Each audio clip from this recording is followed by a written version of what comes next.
guys, I'm Elise Wong and welcome to this episode of Malaysian Beauties. Today we are going to talk about the Sunbird.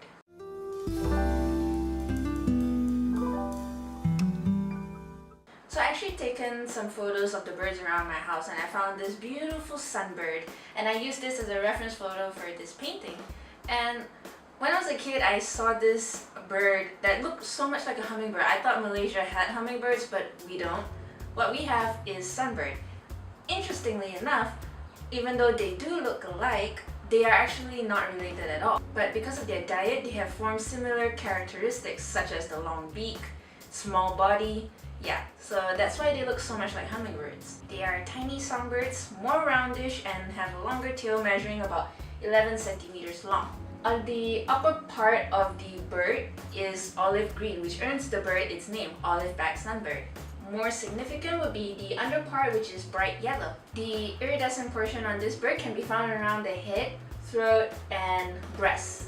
It's normally in blue-black, but the iridescent effect can only be seen in broad daylight. For this painting, this is actually a male olive-backed sunbird. As usual, in nature, the male tend to look a lot more beautiful than the female because they have to attract the females. So the female is really plain looking. Usually it's just the olive back and the yellow belly, but you don't have that iridescent effect, so you don't find the shiny blue-black on its throat.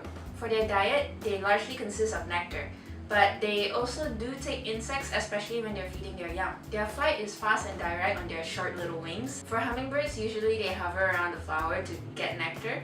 However, for sunbirds, they don't hover. They can, but for the most part, they always stand on the branches as they take the nectar off the flowers. Originally from a mangrove habitat, they have adapted pretty well around humans. They are quite common now, even in fairly dense population, creating nests in human dwellings. Both male and female assist in building the nest. After building the nest, they will abandon it for about a week, and then the female will come back to lay 1 or 2 eggs. The eggs take a further week to hatch. After the eggs have hatched, both the male and female will assist in caring for the young.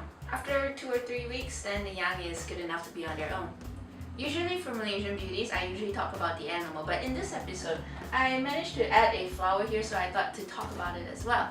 I'm not sure if this is the correct species, but according to my research on the internet, this is a Albizia julibrissin, but also known as Persian silk tree or pink silk tree.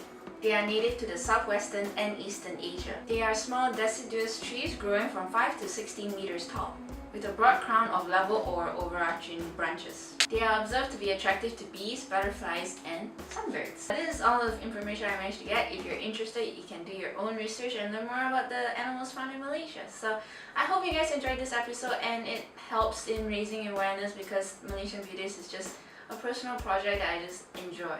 And I really hope that I can do what I can with what I love for these wonderful animals.